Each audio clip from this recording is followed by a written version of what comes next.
तेलंगाना में अर्बन में और अतराफ में तो कोई यकीन नहीं करे, मगर डिस्ट्रिक्ट में थोड़ा लॉस हुआ, जिसकी वजह से आज हम अपोजिशन में आ गए। अब एमपी इलेक्शन आ रहा है और उन्होंने कहा कि 100 डेज में इम्प्लीमेंट करते 6 गारंटी नहीं, एक भी चीज़, एक ओनली फॉर बस फ्री को जो है थोड़ा फैसिलिटीज दी है, उसके अलावा कोई चीज़ भी नहीं करे। कांग्रेस पार्टी हम देखा जाए तो प्रॉपरली तेलंगाना स्टेट के लिए हमको बहुत डैमेज करने वाली पार्टी है, और ख़ासतौर से माइनॉरिटीज़ को भी। तेलंगाना को आंध्रा में जो मिलाया गया ना 1956 में, यही हमारे साथ बहुत बड़ा धोखा वो कांग्रेस पार्टी ने किया। कुछ रेवंत रेड्डी साहब खुद कहे बाबरी मस्जिद का ताला कौन खोले, हम ही खोले ना बोल के। आज की अदालत में दिल्ली जो डिबेट में उन्होंने कहा कि यकीनन हर मज़हब का आदमी अपने अपने मज़हब पे चलना चाहिए। अगर वो गौ माता की पूजा करते, किसी भगवान की पूजा करते, तो हम उसका वेलकम करते हैं और हमेशा जस्टिस करना चाहिए। जब उनसे कोई ने सवाल किया कि आप न्यू जनरेशन किसको वोट देते, तो किसी ने उठ के कहा बीजेपी को वोट देते। दीजिए दीजिए, आपकी मर्जी दीजिए। ये नहीं बोले क्यों देते भाई बीजेपी को वोट, वो क्रिमिनल पार्टी है। अब बाद में तकरीर में तो बता रहे हैं सर, मगर कभी भी कांग्रेस जो है सेकुलरिज्म का तो नारा दी, मगर सेकुलरिज्म पे अमल नहीं करी।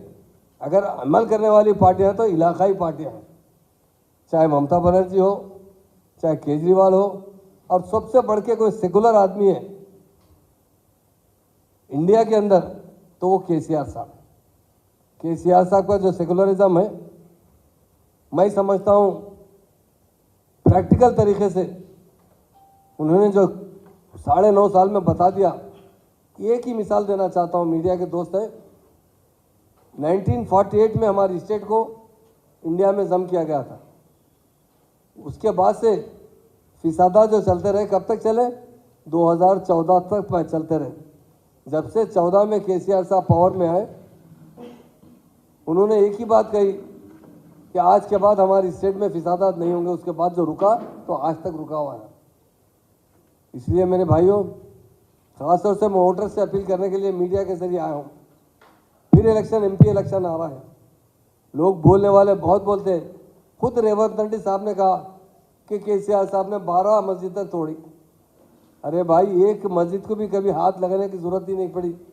सेक्रेटरीट की एक ही मस्जिद है जिसे तोड़ के नहीं बनाना था, क्योंकि आप देख रहे हैं सेक्रेटरीट कैसा है। मैं खुद प्रैक्टिकल आपको बताना चाहता हूँ। एक बार डेलीगेशन आया था, दुबई का डेलीगेशन आया था, कुछ मिडल ईस्ट के और लोग भी थे।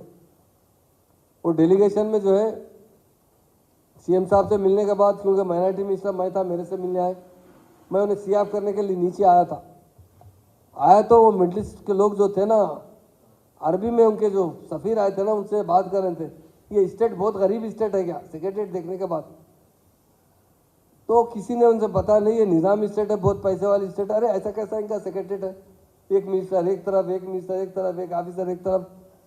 तो इसलिए सीएम साहब का जहन था कि अच्छा सेक्रेटरीट होना चाहिए, लोग आने के बाद हमारी स्टेट की रेस्पेक्ट बढ़ना चाहिए। वो सेक्रेटरीट बनाने के लिए वो डिमॉलिश करने की बात है, तो एक मस्जिद तो मंदिर डिमॉलिश। उस वक्त यकीनन हमने भी थोड़ा कोताही की है। अगर हमारे उलमा को बुला के हम फिर से सामने रख के दुआ हुआ करने के बाद जिस तरीका था प्रोसीजर, उसके जानिमाज जो भी चीज़ें थे, जानिमाजें तो उठा दी गई थी कुरान, मगर उलमाओं को नहीं बुलाया गया था। बुलाते तो वो भी हम पे इल्ज़ाम नहीं आता था। मगर होने वाले चीफ मिनिस्टर जो अपने आप को जाहिर भी कर रहे थे, वो भी गए। ठीक है, हमें मुबारकबाद देते हैं, मगर ऐसी बात नहीं है। आप इंसाफ कीजिए। आप उस वक्त तो अपने ज़बान से लोगों को बहकाए, मुसलमानों को, कि मैं केसीआर से ज़्यादा सेकुलर हूँ। आप बताइए इतने साल में आप क्या करें? मैं ये तो 6 गारंटी के बारे में बताना चाहता हूँ बस। और दूसरा जो वायदे करे, देखिए आप, पहली गारंटी जो है महालक्ष्मी, 2500 रुपये महिला को पेंशन देने की बात की। आप बताइए, 100 डेज का वायदा करें, किसी महिला को 1 रुपया पेंशन मिला? गैस का सिलेंडर बात करें, किसी गरीब आदमी को गैस का सिलेंडर 500 रुपये में मिला? एक आरटीसी बस में सफ़र करने की बात की, वो आरटीसी की बस का तो सफ़र दे रहे हैं, वो भी जितने नाकारा बसेस है और जो बसेस कंडीशन में नहीं है। वो बसेस गरीबों के लिए छोड़ा गया है, बहनों के लिए, हमारे जो मिडिल क्लास के हैं या बैठना चाहते हैं बस में, फ्री बस में सफ़र करना चाहते हैं। हम रोज़गार चाहते हैं, हम खुशहाली चाहते हैं, हमारी स्टेट की तरक्की चाहते हैं। मगर उसके बाद रही तो भरोसा, ये तो सरासर धोखा करे। उन्होंने, हम सीएम साहब 10,000 रुपये हर एकड़ पर दे रहे थे, और चाहे 5 एकड़ हो, 10 एकड़ हो, 15 एकड़ हो, हर एक को दे रहे थे। उन्होंने वादा किया मैं 10,000 से 15,000 दूंगा। आप बताइए, वो 10,000 दिए? हमारे HN न्यूज़ को सब्सक्राइब करिए ताकि आपको नोटिफिकेशंस आते रहे वक्त पर।